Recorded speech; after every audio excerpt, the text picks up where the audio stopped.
I'd like to introduce to you Mr. Eddie Benton Benet. Let's give him a round of applause for being here with us.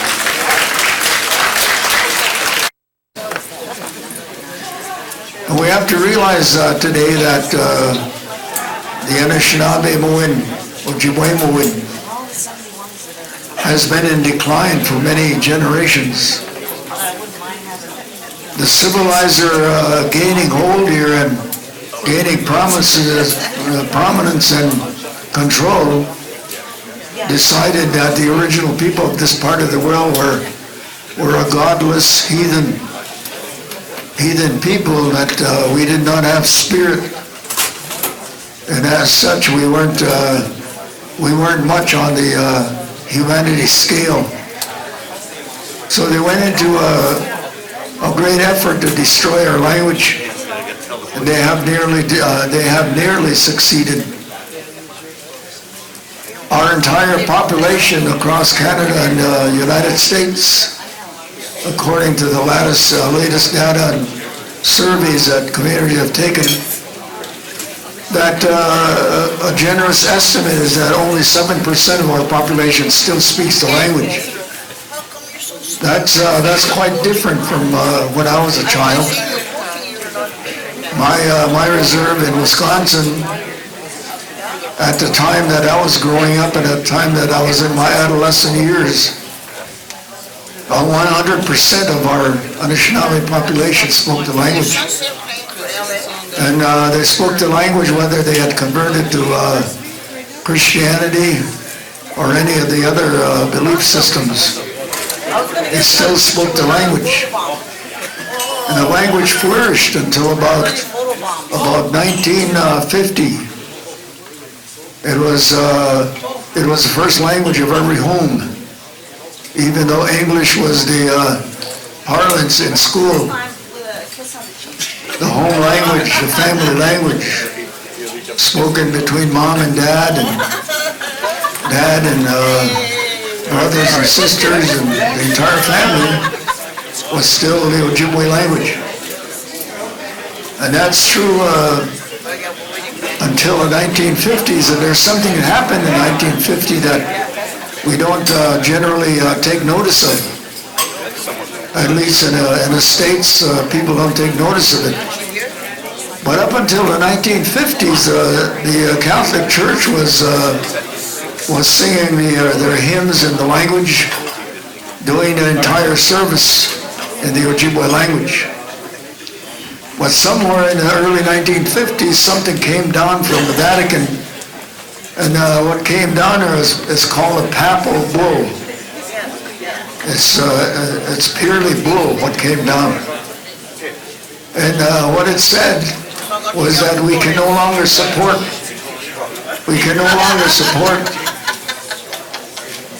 languages that keep alive traditions and ways of belief that are not of the spirit. So up until that time, the Catholic Church still believed that Indian people were subhuman and without spirit. And when that happened, the Catholic Church in Wisconsin and Minnesota began confiscating all of the books, all of the song books and all of the prayer books that were written in Ojibwe that people had been using for generations. So they confiscated all of that and they destroyed it and said it was no longer the church's mission to support an Aboriginal language, that it was not of the spirit or in accordance with the church.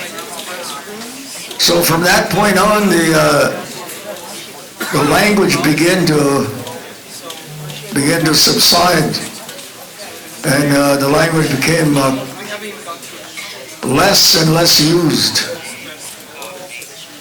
and English became the number one language. I don't know if that's the same thing that happened here in Canada, but it's a time marker for us. It's a marker where the church pulled back their support of the Aboriginal language of this land. I mean, they even had their hymn books and their prayer books all in the language. And so the language survived, even with the people that had converted to Catholicism.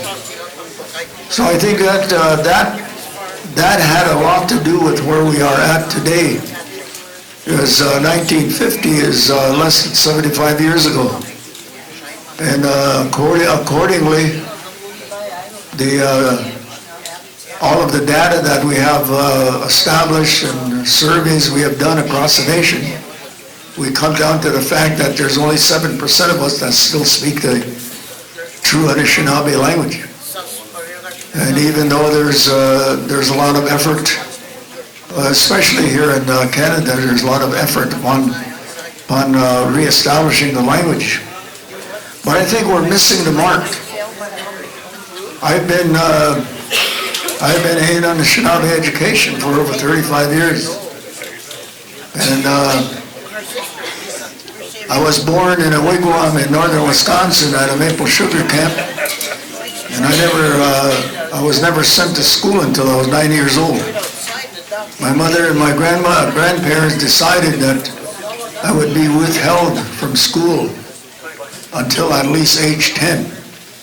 But by age 9, they had, because a lot of the other Anishinaabe families were sending their kids to school, we all started going to school at the public school. And I'm really thankful for that, because today I am the last traditional speaker on our reserve. And our reserve is this population of our reserve is 6,000 people. I am the last traditional speaker on our reserve. I'm not the last traditional speaker in Wisconsin, but of my reserve I am. On some reserves, the speakers are completely gone. Some reserves in Minnesota, probably Marlene, who is here from Minnesota, she's probably one of the last speakers in that part of our nation. So the effort by the church and the government to destroy our language has largely succeeded. And we have to really take a good look at that, because that is the truth. And it's not a truth you're going to find in history books. Nobody's going to admit to that, except the Pope that is in power now has stated some very, very strong things about us. And one of the things he said about 2 years ago is that all religions have spirit. All religions have spirit. So consistent with that, we ought to be trying to restore our language and ask the church to restore the services and the music to the language, because that was a very good and positive force that took place. But those of us who are trying to restore the language, there are some things that we ought to be cognizant of. And that is the effort to abolish Anishinaabe people continues. You don't realize it, but it continues. Here in Canada, the Indian Act is designed for your demise. The Indian Act and in accordance with all of that, taking away land rights, traditional rights, is all designed for the eventual disappearance of us as a people. In the United States, we have blood quantums, but people woke up about 20 years ago to that and said, you know, according to the studies that we've laid out, 3 generations from now, the last full blood of all nations, of all the reserves in Wisconsin will be gone. The last full blood is 3 generations away. I am a full blood Anishinaabe and Nene and Dao. So we have to look at what we are working against. I mean, it's really a personal thing about our language. And I'll tell you some of the things that are missing. I'll use this language because it is the language that's dominant among us today. and I'll repeat everything in our language. One of the things that is missing in our family makeup, in our community makeup, is that nobody knows the creation story anymore. Nobody is telling children our creation story. Yet we continue to say in our ceremonies, in respect of all people, we teach everybody in the David Lodge that we are responsible for, that all creation stories are true. All creation stories are true. Whether it doesn't totally agree with yours, all creation stories are true. And I believe that. Taking a look at creation stories from around the country, from around this part of the world and other parts of the world, there are parts of creation stories that are the same. One of the prevailing beliefs is that the earth is the mother of all living things. That's part of our worldview. We don't articulate our worldview to our young people anymore. When you take a look at our young people, where are they? Indian young people, adolescents to age 22, are committing suicide 5 times the national average. Why? They haven't heard grandmother tell a creation story. They haven't heard grandfather sing a creation song. They haven't seen dad on a vision quest. Dad has not taken them to the Salad. Dad has not exposed them to the traditional things that kept us in this land, flourishing in this land 50,000 years before the dominant society ever realized that the earth is round. We don't say, we don't do those things anymore. We leave it to television to educate our kids. And what is our kids seeing on television? And we're putting babies in plastic cradles and putting them in front of television, turn it on. And what are they seeing and what are they hearing? They're seeing violence and war, killing, violence against women, sexual acts that they should never ever be exposed to. That's what our infants are exposed to. That's what our young people are exposed to. You've lost control. If you ask your young children to turn off the television for an hour or two, what would they say to you? Anybody know what they would say to you? I know what they'd say to you. You don't want to admit what they'd say to you. But they say it to you more often than you think. And where did they learn the words? Television. And they have these little, Chris, where's your cell phone? We provide all of our children with the tools of destruction. Cell phones. That's a tool of destruction. You think the Indian Act is going to destroy you? They're using cell phones to do it. They're using telephone or television to do it. In the States, it's the same way. Oh, there it is. You ever see Chris without he's going to ask me for this in about 30 seconds. I'll hold it over here so you can get it right away. This is a civilization tool. Very, very useful, right? But our children spend 23 hours a day on this. Do you know that? And look at yourselves. I mean, there's a table back there. Let me count them. 1, 2, 3, 4, 5, 6, 19 people on that table back there, and they all have their cell phones up. And who are they talking to? They're talking to each other at the same table. So we as Indian people, I don't know about white people, but we as Indian people can look forward to the 3rd generation from now. All Indian people are going to be humpback, because that's what we do. And when we call them to dinner, Tommy, it's time to eat.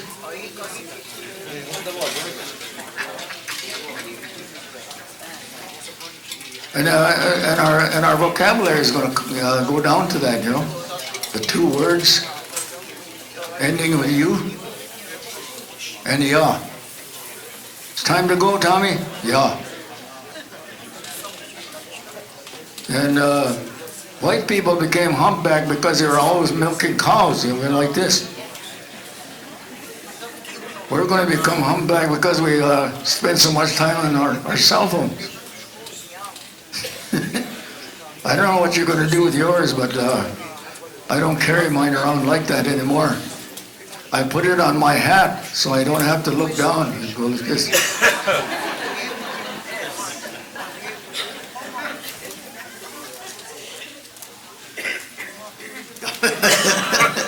Pay the bill first. So the renewal and restoration of our language is very, very important. And again, these are reminders of how to think about that. I've seen a lot of programs, a lot of fine programs in universities and in communities for the last 35 years, and I'm going to tell you, I've never seen a successful one yet. I've not seen a successful language restoration program yet. I see a lot of programs that people graduate from language programs, receive a degree, and get a job. I haven't seen any speakers. I haven't heard them. So that's something that we got to think about. How do we fix that? How do we fix that? We want our people to get jobs, but I want speakers. I want speakers to the 7th generation after I'm gone. And the 7th generation after us is very important. Because in our prayers, in the prayers from our grandmothers and grandfathers, 7 generations ago, they prayed the same for us. They wanted us to have clean water to drink. They wanted us to have an earth as beautiful as the ones they were on. They wanted our bodies to go back to the earth when we are done with life here upon the earth. We don't do that today. We put our relatives and loved ones in concrete, brass, steel, everything but the earth. That's not where we're going because it's not where we come from. Our bodies come from the earth. Mother, the earth. Our creation story tells it all. The earth is the mother of all living things. That there is but one creator. That also articulates our worldview. All of these things that I'm telling you are absent in our homes, are absent in our communities. We are absent in our own communities because the language is absent. Our worldview is absent in our communities. Our ongoing traditions that kept us alive for 50,000 years before they ever got here, they're practically gone.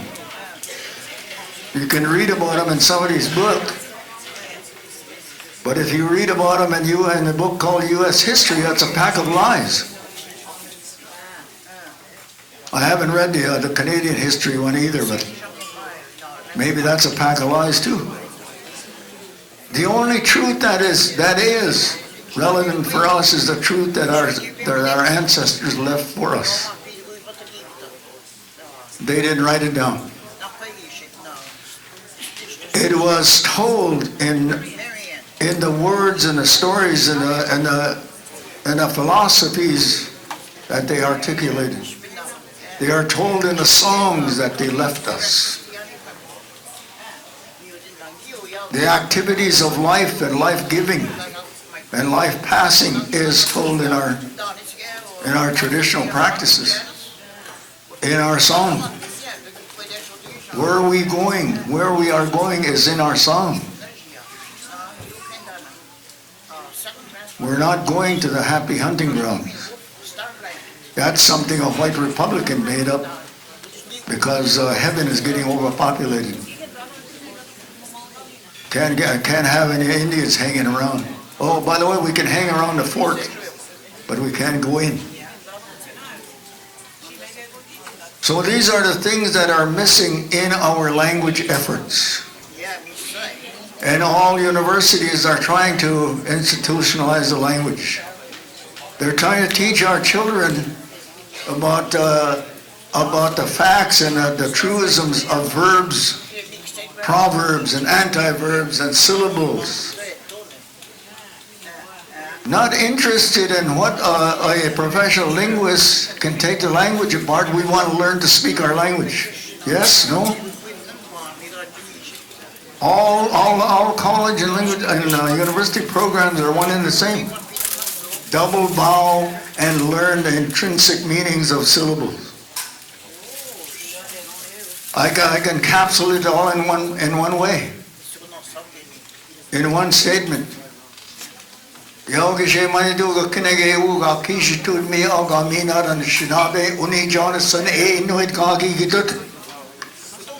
That's a statement. Yes? No? Yes? 2 yeses over here and all no's over here. That's a quick survey, by the way. So as people on the Anishinaabe, we have to rethink how we're doing things. Our language didn't come down to us through some university. It didn't come down through an anthropologist. It didn't come down through a priest. It came to us directly from the Spirit. That makes our language a sacred language. Why are we abandoning it? So we have to do something. We have to do some things about our language, and we have to do it community by community. Whether the Union of Ontario Indians can be instrumental in that, that'd be great. Whether the Congress of American Indians in the U.S. can do something about it, great. But the action people, like the American Indian movement, are the ones that are causing change. We are the ones that created alternative schools. We are the ones that created alternative culture-based schools. And they are the most successful. When you look at U.S. universities and colleges, and I've been in many of them, the rate of graduation from public school is dismal. In 1972, we had a 65% dropout rate of Indian students before finishing high school. What's that dropout rate in Canada? I'm looking. Anybody know what it is? Anybody know what it is? How come I can tell you that and you can't? In 1968, the dropout rate of Indian students from high school before graduation in 1968 was 74%. By the end of the 1980s, the dropout rate of Indian students from school in Canada was dropping. Anybody know what that rate is now?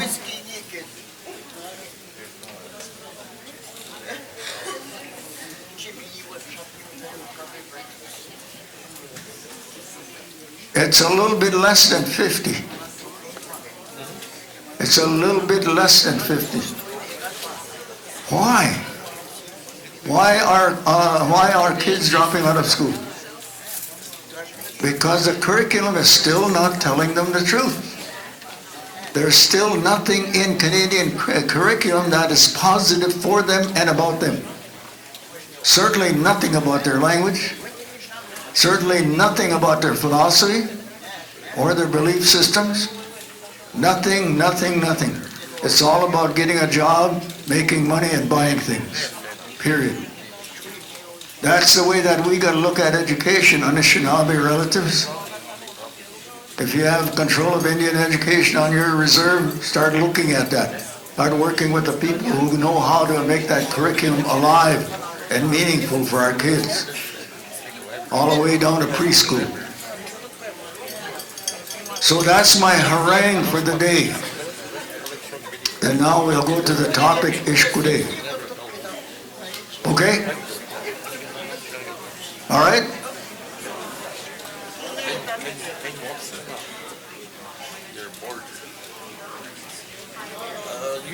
This is my, I'll talk to these people over here.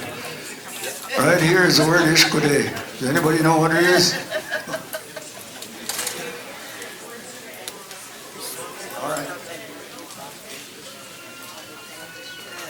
My sister Josephine, who's sitting right there, has been walking across the nation for the past 12 years, trying to bring awareness about the water.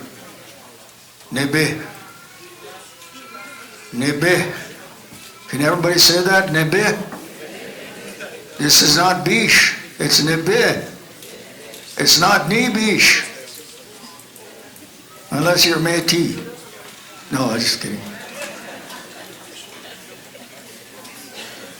And this is where it gets might get touchy for a lot of people. Nebe and Ishkude are the first two elements of physical life. Before, when the Creator was alone and there was no creation, first thought was with the Creator. Yauge maniduga kinageuga kijtud. Miya onitum. Miya onitum geuga inendum. There's a truth in that statement that should be translated to English.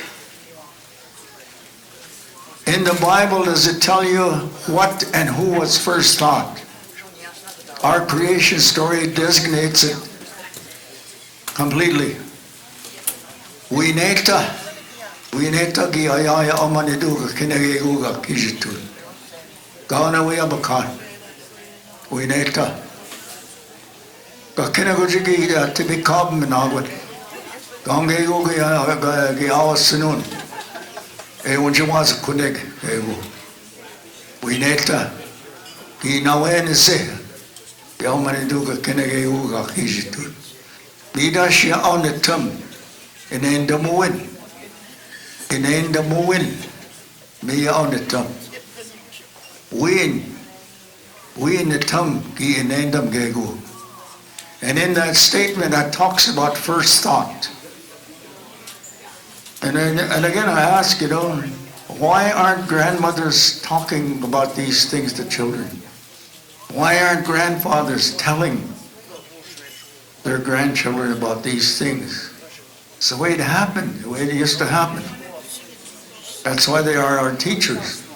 That's why grandparents lived for such a long time. They lived well into their 80s and 90s because they were the teachers.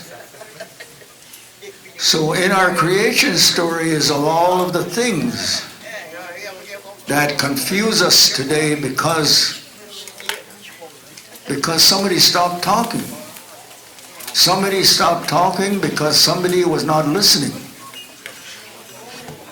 And by some of the social worker surveys that are going on, we begin to understand how the language became. First of all, it was a high priority among all families. And then something happened. And the language began to go slowly and slowly until the language is only about this high in our communities today. We got to understand why. And we got to take a closer look at our communities and at our families. If you had grandmothers and grandfathers that spoke the language and they spoke to you, you have something in your subconscious that is wanting to come out, that is wanting to become a part of life and living. So in our creation story, it designates, tells us emphatically, without question, without compromise, that the first two elements of life is water and fire. Water and fire. When you listen to our creation story, and you can listen to it in our language, you begin to understand how things came to be. Didn't happen in 7 days.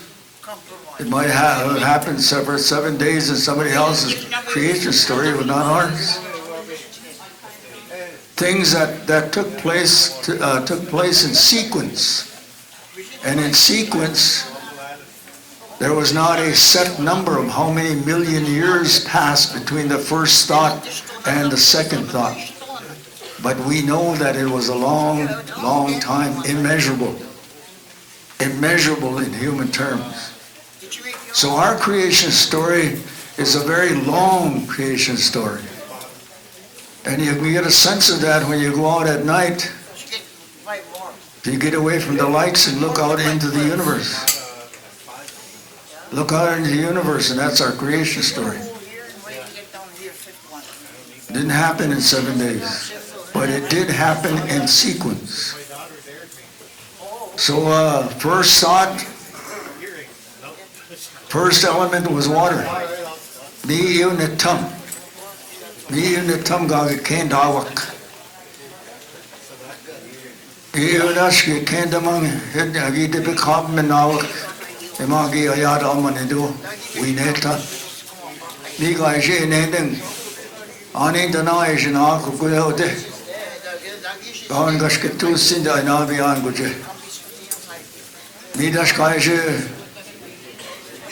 no ebijut yo tinen da buit keget kinwesgi tinen dagot guting dash kaje biskibidam tinen da buit kaje biskak tinen da buit. And what I just described there begins to tell about first motion. Motion and energy. Motion and energy, that's in our creation story. Motion and energy is now known as physics. So we knew about physics long before the Europeans realized that the earth is round. Those are the values in our language and in our historical and philosophical thought about life. That's what's there to learn. And we've cast it aside.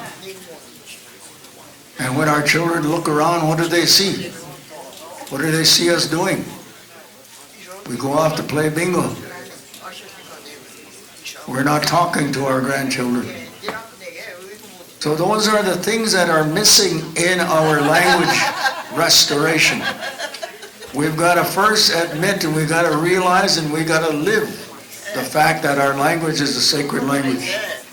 That doesn't say anything about other languages, because there are other sacred languages.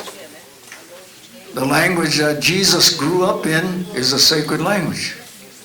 You may have never heard that, but if you read the Bible and make some other kinds of studies and look at resource materials, you know that their way of thought, way of doing things, and way of worshiping were the same as ours. They wrote their words on scrolls, on wood pallets, on stone pallets, the same as ours. And what came out of that, of course, is the New Testament and everything else. But it was originally in that language, in the Hebrew language. So we know that there are languages around the world that are considered sacred, the same as ours. That's something that we have to realize, and we have to put that in our soul, in our spirit. Otherwise, just forget about it. Live out your life and go on. But if we are going to save our children, if we're going to save the earth,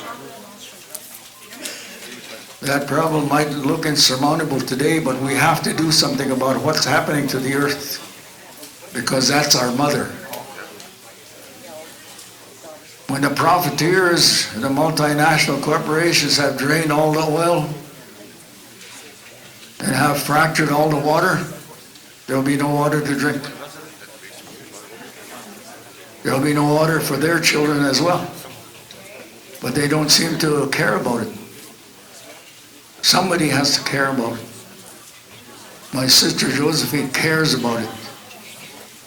I care about it, and I do these kinds of things trying to make you understand where we are. We are far, far back. but it's not irretrievable.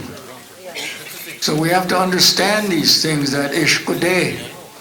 That's the way that you say fire in our language. Can you say that? Ishkude? Ishkude manedu wajiwan.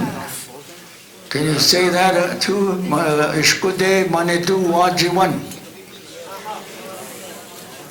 Fire is a sacred element. Nebe manedu wajiwan. Can you say that? Nebe manedu wajiwan. Water is sacred. Water is sacred. Those are the first two elements that happened way before humanity ever happened. And those are the two essential elements of life today. We all know, right, that our body is made up of the earth? And who doesn't know that 37% of our body is water? Who does not know that? Raise your hand. No, you're all pretending. That's true. 37% of our body is water. How many biologists do we have here? What are the other earth essentials is our body made up of?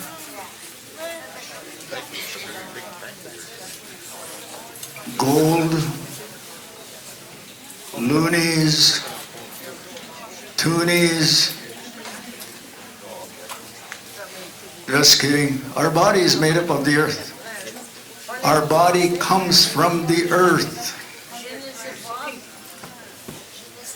Imamane kinan, miya when just say magak, kiya winan. Our body comes from the earth. And that is why our body has to go back to the earth. Because when I'm done with this journey, and my body is ready to go back to the earth, my children know exactly what I want. I do not want to be encased in cement, brass, or any civilized element. I want to be buried in a buffalo robe. And that's what they're going to do. Because I want my body, just like my parents and my grandparents for 9 generations back, that I know our body is going to go back to the earth. And that's the way that we repay for everything that we've taken during our lifetime. Everything. All the food, all the flowers. Boy, I can't count how many flowers I picked. That's the reason I have a lot of exes now. Just kidding, just kidding. I better be careful, there might be some harder. So these are the things that are essential in our language restoration. To know the earth as a sacred element of life, to know the water as a sacred element of life. It doesn't take a Rhodes Scholar to realize these things. It takes some thinking, though. You've got to think about this. When we see that river flowing out there, you know, we can't help but think, how can that ever run out? But it can. Talk to people in Montana and North Dakota who have been displaced from their home and their lands because of fracking. All water in that part of the country is polluted to such an extent that it's poison. Completely contaminated. And how many of you know that 43% of all drinking water of the world has now been contaminated? So what do we do?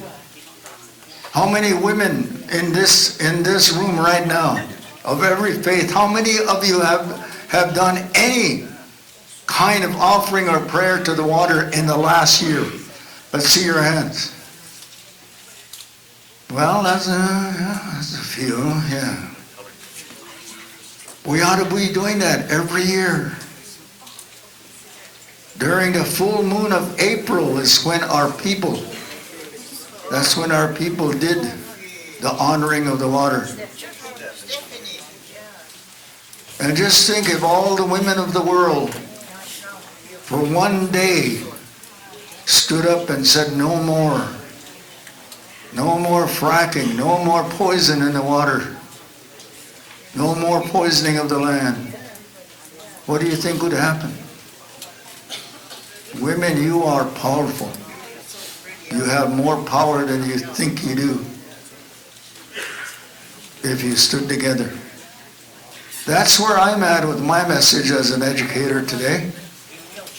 And I encourage you, everyone, let's restore the language. We might sound different, as called colloquialism, but our language has one place and one origin. Just as prayer does, it has one place where it arrives. All prayer arrives at the same place, no matter what they've said. All prayer arrives at the same place because there's only one earth and one creator. Midashe mineko ajuinda magueg. Geget kainin mesoendan wewene gaigino endio. Wewene dam kubidueng yu gajimini goeng da inwem. Yogishe manadu gamigi wedu be madzuin. Yogishe manadu go jitu dio be madzuin. Miyao be sindawat. Gaun ito ko na shinabi o bisindawasi. Gakina be madzuin o bisindawat. Wewene da shiu ejene endamang nongum. Begish wewene yo. Na ka daw endamang yo jitagini John Simenanek. Manu wewene ga iwina wa da kenda mwadi u gashuin da magoyam. Gashuin da mawin dan shinabe. Gawin ya awaya bishkiwe gashuin da mawin. Gayewin gayu giwin da mawa. Ginawin giwin da magumin gayu. Miyo enandawa bandamang. Miyo enandutawang. Inandutawana na wea. Awene na aw enwet yabe ga enwet an shinabe. Miyo dash mine keshuin da magoyam. Wewene dash the boy on a jitayan koenewe. Mikwenamagu komisinanig komishomusinanig.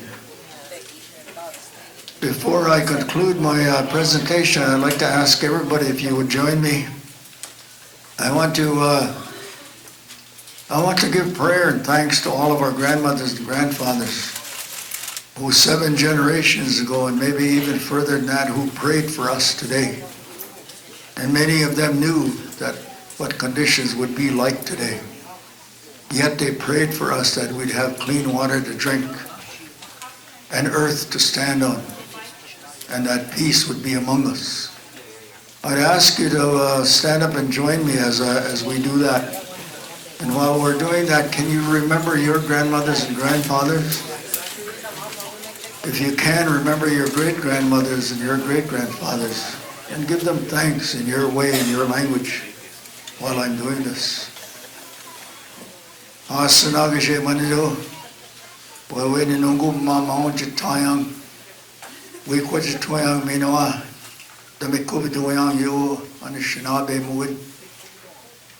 Wawini kaini no one you, Kikilamang anin, Asian Isaac Tamaga, Yubi Mataziwang nungu muma king. You would make what you would tago, you giniba with Taman, Giniba with Taman Yubi Mataziwin. Wewena se magi pagitinan unjida nungum be madasiyan. Begesh mi gwechu tagu zemin. Begesh na nunda goyen yoga in wet. May go gaigi magi pabishagi and a king. Wewena da shishim kwene mi goyen. In thanksgiving for our grandmothers and grandfathers all the way back to the beginning, I'm going to ask that we send our voice to all the sacred places and in all the sacred ways. Ajoene Mishinang Jemanido. Ajoene Mishinang Jemanido. Ajoene Mishinang Jemanido. Ajoene Mishinang Jemanido. Nikanagana. Miigwech. Thank you. All right? Asema. Yao manidu gigi mini gunana sema hunjida. onjida danun da going yo we kanunang manedu. Me da sha jiwin da ma going da job doing yo me go chu tagu ziyang.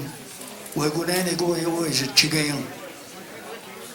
We when da sha ba jang mane ya sema. Gishpin banajang o sema gi banaj tuben gi yoing. So in this language, tobacco is given to us, the original people of this part of the world, as a means of prayer. That is our connection to the Spirit. Whenever we are doing something. No matter what it is that we are undertaking, like myself, I drive back to Wisconsin quite a bit. Before I leave my house here in the Sioux, before I get on the road, I take tobacco and I put it on the ground. And I ask for safe travels. I also ask for safe and good life for all my relatives. I never fail to do that. That's one way that you use tobacco, but you use tobacco on Thanksgiving for everything that you take from the earth. And all the good things that happen to you, you use your tobacco. When you want to send a message of good health and good prayers to somebody who's in dire need, take your tobacco and hold it and say, I'll send a prayer to my brother who's having a hard time. I wish you'd take care of him. Put that tobacco on the ground, your prayers will be answered. That's the way to do that. To understand, though, that our life is a life of reality, and reality is duality. We have to understand the dangers of things and abuse. That's the reason why medicine is taking it as revenge for the way that people are abusing the medicine side of medicine plants. So tobacco is like that as well. If we ingest tobacco and put tobacco in our bodies, it'll cause cancer. That's the other side of tobacco. The positive side is exactly that. Tobacco is a medium of prayer, and we give thanks with that for all the things that we are blessed with. Aho, miigwech. Miigwech. Miigwech. Another big round for Mr. Benton Benet for being with us here today. Miigwech and sharing those beautiful words.